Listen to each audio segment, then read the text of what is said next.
You're listening to Wildilla, the show where we talk about what's going on in game and some of the news, and you might even hear what me and Brandon are doing in game.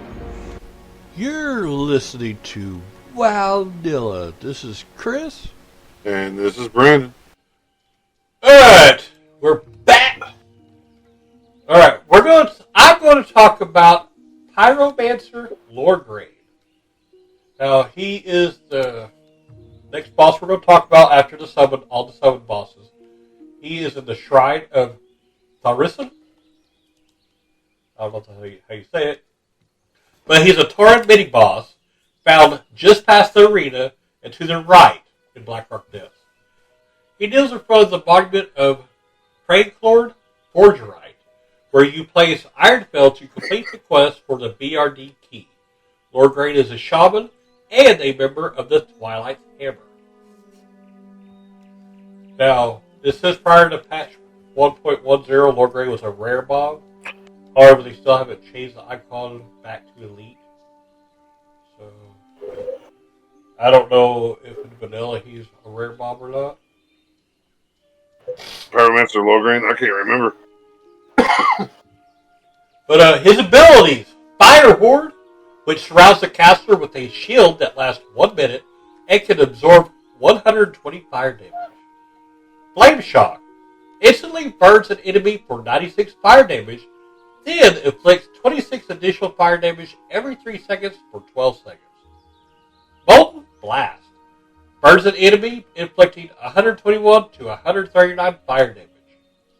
And then, he's a shaman, so what do shamans have? They have a totem. Scorching Totem is what he has. Summons a Scorching Totem at the caster's feet. Totem lasts 35 seconds and attacks a nearby enemy for 21 to 27 fire damage every 2 seconds. Now, this is, as y'all remember, Blackrock, this is a very complicated instance. Some players have difficulty in finding their way around. So, to help you get and find Lordgrave, from the start of the instance, head towards the arena through either of the 2 northeastern tunnels and complete the mini event. Go through the gate that is opened after killing the boss, head up the ramp, turn 180 degrees right, and then go up the stairs and onto the arena 2nd floor. Go around the pit and hang a right at the T intersection. Kill the trash, and the Pyromancer will be in front of you. I remember that. Now, the strategy, he comes with 2 Twilight Emissary adds, but is a very easy mini-boss. He drops Serotones and casts Flame Shock occasionally. He spams Molten Blast, which can deal lots of damage in a short time, but generally is a pushover. He can be sheeped or MC'd while the adds are dealt with. So, MC or sheep him and kill the adds, then move on to him. Most classes can solo Lordgrave, though few will survive long after looting him. All non-stealth classes will need to use an Invisibility Potion after the arena to get to him. Alright, there is a quest for it, but we don't talk about the quest really, so we'll move on to the loot. A leather chest piece called Flame Strider Robes. 16 Spirit, 6 Intellect, and 5 Stamina. And all of this requires level 48 to equip it. And then a 2-headed staff called Kindling Staff, or Stave. 10 Spirit, 12 Intellect, 10 Stamina. Oh, I didn't talk about all the stuff on the leather chest. Let me go back to it. Improves hit rating by 10 if you equip it, and also increases spell power by 20. Then the Kindling Staff, 2-headed staff. 10 Spirit, 12 Intellect, 10 Stamina. If you equip it, improves critical strike rating by 14. And it also increases spell power by 15. And then a wand, which I don't know why a shaman has a wand, but okay. So he rolls. Pyric Caducus. 52.5 damage per second. If you equip it, it increases spell power by 13. Then male legs, searing scale leggings. It gives 13 intellect, and 13 stamina. If you equip it, it increases attack power by 20 and restores 4 mana per 5 seconds. And all you enchanters out there, formula enchant weapon, fiery weapon. Teach you how to permanently enchant a weapon to regularly blast its targets with fire. That's actually, people will still run that for fiery weapon because fiery weapon is decent, especially for twinks. Yep. Because not only you hit them, but you also hit them with fire. Yep. Next boss, Lord Incendius. He is a fire elemental. He guards the Black Anvil, located in Blackrock Depths. You need the Black Anvil for a few different things, so killing him is usually a must. He has some abilities. Mighty Blow inflicts normal damage plus 75 to 125 to an enemy, knocking it back. Fiery Burst inflicts 510 to 690 fire damage to all enemies in a selected area. Firestorm calls down a pillar of flame, burning all enemies in the selected area for 324 to 376 fire damage. An additional 185 to 215 damage every 3 seconds for 30 seconds. Curse of the Elemental Lord reduces the fire resistance of all enemies within a range of 100, or within range by 100 for 1 minute. God, English is hard today. I told you. An Incendius is immune to stuns, gouge, blind, garrote, and some poisons. As well, he won't take a lot of damage from a fire mage, so stop being dumb and play ice like you're supposed to. Let's see. The strategy for this guy, Lord Incendius, is reachable in a typical stealth run in about 2 minutes flat. It takes about a minute to kill. To reach him, go straight left as soon as you enter the instance and unlock the door. Avoid the roaming fire elemental and distract either the left or the right dog. Pass this small group by staying close to the dwarves. Note that the dogs will detect stealth at an alarming distance, but as a level 60, you will have no problem passing as close as 1 to 2 feet away from the dwarves, even if they're facing directly at you. No improved stealth required. Then simply head right and pass through the large door and across the bridge. After this, you'll pass 3 groups of 2 fire elementals. Still nothing so far. Still nothing so far should have attacked you. So that's how you get to him. He's soloable by rogues and druids. If they have fire resistance, he's not that hard. Warlocks can kill him pretty easy. 2 people can really kill him. So he's not that hard. I mean, he doesn't do a whole lot of damage, and he only has like 16,000 to 17,000 hit points. He's a 53 to 55 elite mob. So he's very killable, very easy. You just need him for the Black Anvil, actually. So I'm not going to go through strategies of solo killing him as a druid or warlock killing him. I'm just letting you guys know you can use that. He has some loots. And let's see here. His loots aren't that great. He has the Ace of Elementals that leads to a Darkmoon card Maelstrom. The Ace Elementals, I don't know if you guys have done it or not out there, but it's for a Darkmoon Fair card Maelstrom. I'm not for sure what it does. I don't want to look at it because I don't know that they're that great. It makes the Darkmoon Fair cards. I know some of them were. If you equip it, chance to strike your bleed target with lightning for 200 to 300 nature damage. Oh, okay. That's what it does, guys. Okay. He also drops the Cinderhyde Arm Splints. You got to be level 52 to use. 71 armor, 10 fire resistance, and they have a random enchant. So it can be in Cinderhyde Arm Splints of the Whale all the way to of Intellect.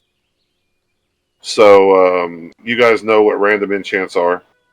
I'm sure by now. He drops the Ember Plate Arm Guards, which are plate. That's a plate wrist piece, 254 armor, 9 strength, 9 stamina, and Increases your dodge rating by 9 if you attack them, if you equip them.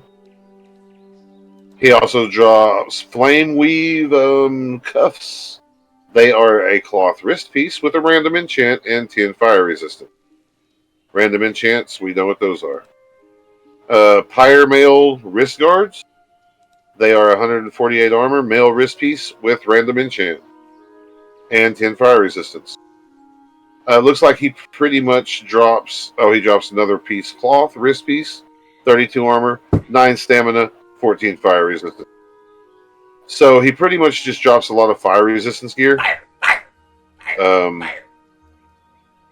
You need fire resistance gear later on for Molten Core. So that's Lord Incendius. Real easy. You can solo. Then you move on to the one I thought he was talking about, Dark Keeper Pelipper. Now he is one of 6 possible keepers which spawn after a party member looks at the portrait in the Black Vault Atrium. He drops the Dark Keeper key, which is needed to open a dark coffer in the Black Vault. Pelipper appears inside the domicile on its upper level. Now, his abilities are Frostbolt, which inflicts 143 to 193 frost damage to an enemy and reduces its movement speed by 4 seconds. Frost Armor increases the caster in a layer of frost that lasts 30 minutes. The thick ice increases armor by 12. Slows melee attackers' movement and increases the time between their attacks. And if you pickpocket him, he might have a hickory pipe, which is just a great item. And but he does have a 6.35% chance of dropping an uncommon item. yeah, well, he says 6.35% chance of dropping an uncommon drop, 5.29% chance of dropping a common, 5.82 chance of dropping a poor drop. Now, like I say, he drops the Dark Keeper key. He drops a Rune Cloth, a Relic Coffer key, and if you're lucky, you might get some homemade cherry pie. And don't think dirty. And the quest item, a crumpled up note. And that is it for Dark Keeper Pelipper. Then you have Dark Keeper Bethic. Can be found in the Blackrock depths. Like, we didn't know where he was at. He's also one of these 6 possible keepers. Where's he at? You know. He also drops the Dark Keeper key. Once you examine the picture of Bethic, he'll patrol with his ads in the coffer room. His abilities are Fireball, which inflicts 192 to 258 fire damage to an enemy, and Amplify Damage, which increases all forms of damage taken by an enemy by 100% for 10 seconds. So he too... If y'all need any help, the last boss get frost resist gear, and this boss have fire resist gear. He too drops everything that he just talked about. Drops the Dark Coffer Key, the Rune Cloth, Relic Coffer Key, Homemade Cherry Pie, a Crumpled Up Note, and he can also drop a Dark Iron Fanny Pack. Dude, that's what I want. He's got a 0.92% chance of a rare drop, 6.88% chance of uncommon, 4.59% chance of common, and a 9.63% chance of a poor drop. And that's Bethic. Now, the Pokemon's a fun 16-slot bag. That's only during the Howl's End seasonal event. Yeah. I don't know if you mentioned the Pokemon bag or not. Oh, no, I didn't mention it because it wasn't the time. I meant it. I might edit that out then. Alright. Now we go to Varric. He's a level 55 elite red Darkhound. And he's also found here. And is Warder Stilgis' companion. And like the Bloodhounds and Bloodhound Mastiffs in BRD, Varric is not particularly sensitive to stealth characters. He is stunnable, while Stilgus is not. His abilities are Curse of Blood, which increases the physical damage taken by an enemy by 1 for 10 minutes, and Enrage. Enrages increases physical damage by 10% and attack speed by 30% for 2 minutes.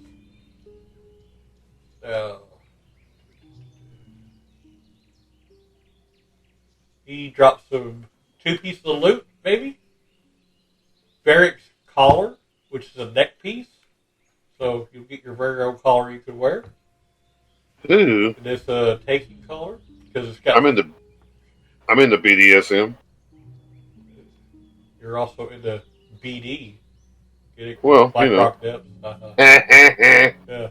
Anyways, it's got 6 strength, 7 stamina, increases your dodge rating by 12.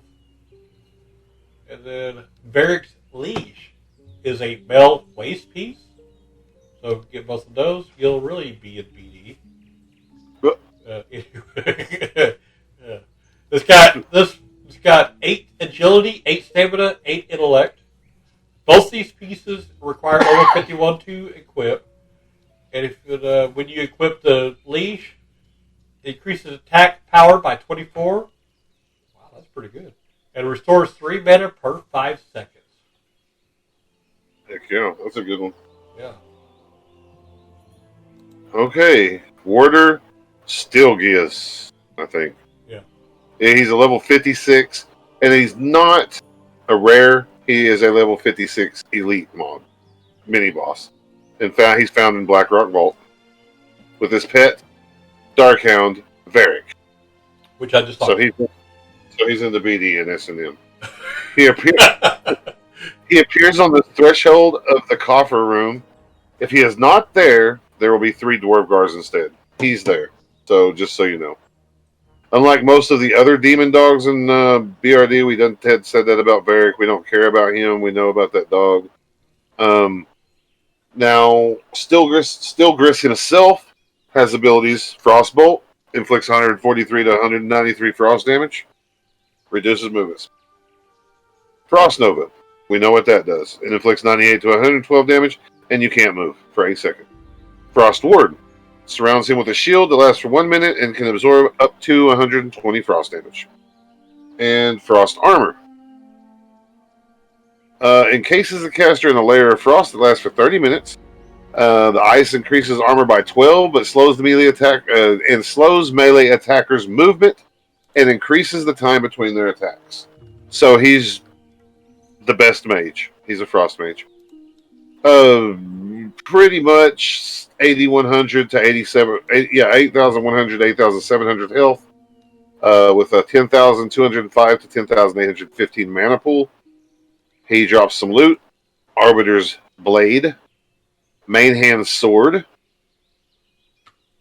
8 stamina, 5 intellect, and increases spell power by 8 if you equip it. You got to be level 48 to use it. He drops a item that's level 52 to use. That's Boreal Mantle. I think I said that right. Boreal? Yeah. It's a shoulder cloth item, 61 armor, 5 stamina, 8 intellect, and equipping it increases spell power by 23. Another item that you got to be level 52 to use, Chill Steel Girdle. I want that. It's a male waist piece, 190 armor, 7 intellect, restores 4 mana per 5 seconds, and increases spell power by 23 if you equip it.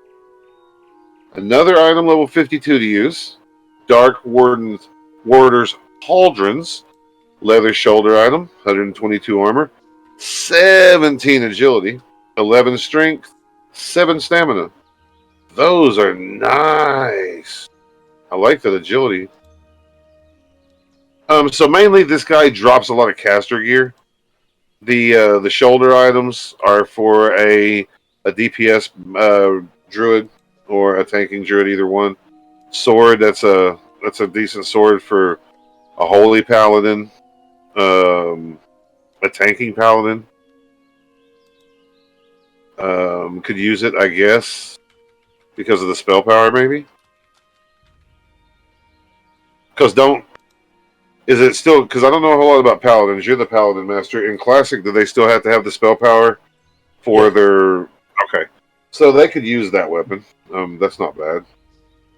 So mainly, yeah, it's just a bunch of Oh, the blade, caster gear. Arbiter's blade. Yeah. Yeah, that actually is a good paladin weapon right there.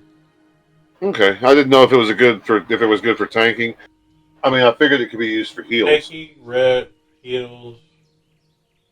I don't know if red really goes off spell power or not, because I never really played red, but yeah.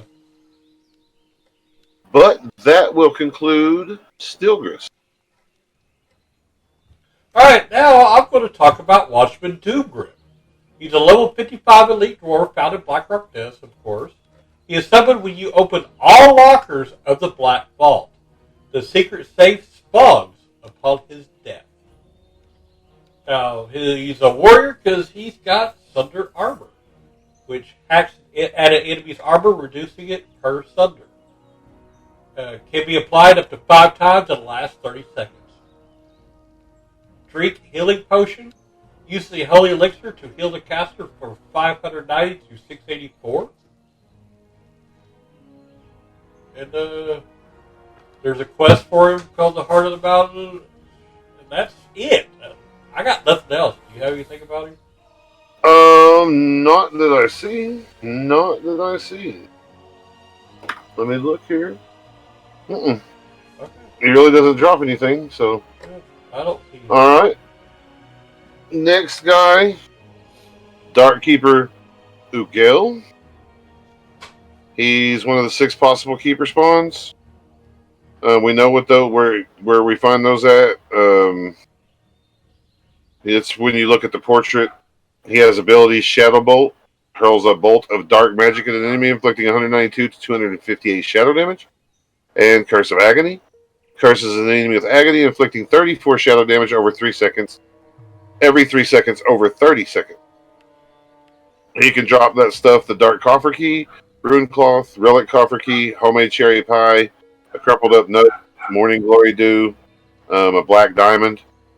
He has a 0.46% chance of a rare drop, 4.57 chance at a uncommon, 4.57 for common, 5.94% chance for a poor drop.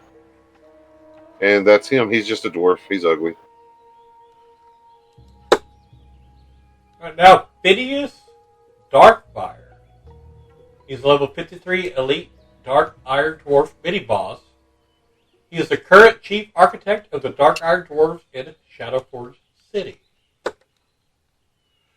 Some little bit of background. He's the legendary hammer Ironfell of the great architect Fred Claude Forgerite has fallen to the Darkfire's grasp. If the hammer is wrestled from Darkfire's grasp and returned to the shrine of Tharisin in Blackrock Death, Forgerite would gladly bestow upon an adventurer the Shadowforge key. Now, some of his abilities: Holy Strike consecrates the caster's weapon, inflicting additional damage on his next attack. All damage inflicted is based on holy magic. Seal of Reckoning surrounds an ally with a seal that lasts 30 seconds. Every time the sealed character strikes an enemy, the sealed character gains 24 health. Kick kicks the enemy, dealing 2 damage, interrupting the spell being cast for 6 seconds. Holy Light calls upon holy magic to heal an ally for 467 to 541. And Devotion Aura gives 20 additional armor to nearby party members for 4 minutes. Now, a little bit of strategy. Phineas Darkfire controls up and down a ramp in the Hall of Crafting. For a patient group, it is fairly simple to clear one end of the ramp, eliminating any potential adds, and then wait for Darkfire to arrive. A little bit of a note: Phineas Darkfire, like Dr. Theolin Krestinov, has a VOP shirt. However, since the shirt is common in quality, it may not be properly handled by a group's looting rules. I know who Krasnov is, but that I know who he is from Hearthstone. So sorry, just random thoughts of a stoner. Now, his loot: cloth headpiece called Chief Architect's Monocle. It's got 10 stamina, 15 intellect, and all of it requires level 50 to wear it. And if you equip this, it improves critical strike rating by 21. And it makes you look like the peanut guy. What about the Monopoly guy? Maybe him too, a little bit. Alright. Then a plate headpiece, Foreman's Head Protector. It's got 17 agility, 15 strength, 14 stamina. And then a Mel shoulder piece, Land Surveyor's Mantle. It's got 14 intellect, increases spell power by 15, and it restores 3 mana per 5 seconds. Cloth legs, Senior Designer's Pantaloons, 18 spirit, 7 intellect, 8 stamina. And if you equip it, increases spell power by 21. Then there's a quest item called Ironfell. I'm sorry, go ahead. Oh, I was just going to say, I want those pants just because of the name on them. I really like that name. Senior Designer's Pantaloons. I'm getting those on Val. Then here's the shirt, Master Builder's shirt. And there's nothing special. It's just a vinyl. I want that too. Because that's the only, I think that's the only black, one of the only black shirts in the game. I do, I think. Balgar. And then we have Belgar. Belgar is a level 52 elite fire giant mini boss found in Blackrock Depths. At one end of the Dark Iron Highway, Cyrus Theropintus wants Belgar's fiery essence.